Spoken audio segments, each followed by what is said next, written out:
Hello, my dear friends. Welcome to my channel, or welcome back. My name is Sarita. So happy to see you here today. I have a single Homeworx candle for you, and the name is Enchanted Peony. And it's got peonies all the way around. Stunning Harry Slatkin label, and peonies are stunning too. I'm not like a huge gardener because I have kind of a black thumb, and everything that I try to grow dies. As you can see, my palm is not looking happy right now. I get it. I suppose I have to water them on a regular basis. Who has time for that?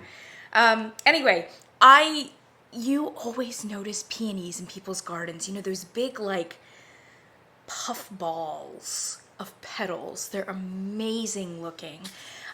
So this is Enchanted Peony. Now, Enchanted Peony from Harry Slatkin, Homeworx, has been out for a hot minute. I mean, it's been out, it might be one of those OG ones. You know how he did all of those floral ones? I think there was an entire collection where there were a ton of just like classic florals. And they've kind of stood the test of time. And you see them every now and then at TJ Maxx and Marshall's. They have a good presence on the website, etc. from year to year. So I bought Enchanted Peony off of Homeworx.com or Slatkin.com or whatever it is now. Probably about, gosh, maybe a year ago. They were running a really good sale, and I was piling my cart full of ones that I had never tried, wanted to try. And Kent from Candle Channel says that this is one of his favorite candles, or he did in one of his videos, one of his favorite candles ever. So I wanted to make sure that I got it. And then when I got it and unwrapped it when it came home, I was like, oh no, this is a hard no. I was not expecting this. So initially when I smelled it, I was just like, this is so heavy. It's so sweet. It's kind of dated smelling. And I can't say it's like perfumey, but there's a heaviness to it, like an ambered heaviness to it. But like I said, for me, it was mostly just way too sweet. And Kent and I have kind of different scent preferences. As I like to say, they are compatible. They are, we have a yin and a yang going here. He has his scent preferences, which often lean very gourmand. I have my scent preferences, which usually tend to lean very masculine. And then we have a lot of overlap in the middle. So I just chalked it up to that. And I was like, you know, Kent does like really deep, like old lady rose scents.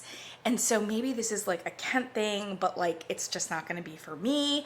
That said, once I burned it, it actually came across much nicer and far less heavy. And partly that was because the strength and throw is not where it should be, which is probably good for this fragrance. This one was poured in July of 2023, so literally about a year ago. And, you know, the strength and throw was definitely getting better last year, but given that this is an OG candle, I suspect there were earlier iterations of this candle that were plenty strong. This one was not. In the open concept, even in a hurricane, ooh, it was kind of a 4, maybe a 4.5. However, this is one of those candles that upon it being burned for hours and hours and hours, and whatever formula they're using here, and even with their with their little tiny grasshopper leg wicks, you know, whatever they're using here can sustain long hours of burning, which I really like. This one opened up into about the 5th or 6th hour. In the 5th and 6th hour, it really got appreciably stronger, like maybe up into a 7. Like it considerably went up. And it's kind of in the genre or the category of what I'm calling hotel lobby candles. The really bougie kind of hotel lobbies where they now have bougie candles, some of which they've even commissioned. And they kind of sit there off to the registration desk, and you know, they just always have a candle lighting. It's very like Anthropologie too. If you know the Anthropologie stores, they always have Volcano by Capri Blue burning at all times. Same kind of idea. So to be able to burn a candle, a bougie candle, for that long, you need one that can stand up to 5, 6, 7, 8 hours, no sooting, etc. And it's always good if you got one that can really build too, because it's gonna have time to build. This is a hotel lobby candle in that it got stronger and stronger as it went along, and you could burn it for a very long time. That said, if you've only got 2 hours in your day, you may not get a whole lot out of it. The fragrance was a little bit more fragile and authentic in that, especially in that soft, you know, 1 to 4 hour kind of time frame than I expected smelling it on cold. So the notes on this one are velvet peony, pink camellia, leafy greens, golden amber. There you go, fresh blackberry. And I think the fresh blackberry is like, you know how Harry Slatkin has that beautiful fruity finish on a lot of florals? I think that's what this was supposed to be. I can't say that I'm getting a whole lot of a blackberry note. And I've had floral candles from Harry Slatkin that had a far more pronounced fruity finish than this one. So I wouldn't say necessarily buy it for the fruit. The leafy greens was what I wanted to come across. And when I initially smelled it, I just thought there's no relief in this candle. It's just heavy and super uber sweet in a pollinated kind of way. And if there had been more leafy greens or even blackberry for that matter, I think it would have cut it a little bit in a welcome way. That said, once it was burned, I did get a more authentic floral. Like, it wasn't as heavy, and there was a little nuance of something green that kind of gave it, like I said, more authenticity as a floral botanical experience. And it was nice in that first like 4 hours. Once it got into the 5 to 6, this did a very similar thing to what Golden Bamboo did, and I reviewed that one like a couple months ago. Golden Bamboo did this too. About the 5-6 hour mark, the volume of the candle appreciably increases, and all of a sudden you get this very strong honey kind of smell. Honey as in what the bears like to eat, what Winnie the Pooh likes to eat. And I think it is the amber, in both candles have amber in them, and if it's not a honey note, what it is, it's the amber up against the floral, and it's giving this very almost gourmandy honey kind of smell, and it's real deep, real rich, very pronounced up in this 7.5 kind of realm, even in an open concept. This is the payoff. This is the like sweet spot if you're burning it in your bougie hotel lobby. So this one did that. It went from like a fairly fragile and weak, kind of anemic botanical, beautiful floral, leans a little sweet, little bit of a green nuance, to being like really honey amber forward. So much so that the botanical aspect, I don't know that the botanical aspect got stronger itself. It's just that the amber did. And when the amber pushed through all the botanical peony and the floral, it kind of came across as a honey, a deep honey.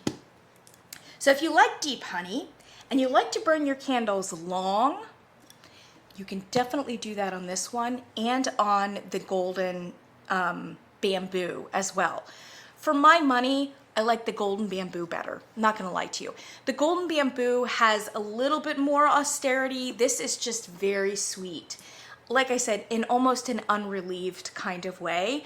And for me personally, I'm not that much of a floral person, and I definitely don't like my stuff uber sweet. That being said, I especially appreciated that last part of the candle where it came into its amazing honey ambered era, 5th, 6th, 7th hour, whatever else it is. I appreciated that on the Golden Bamboo candle as well. So if you've got the time in your house and you can get to that point and you like a beautiful honeyed amber, then I think you're gonna be really happy with it. And if you like florals and you especially like sweet florals, I think you're gonna really like this candle.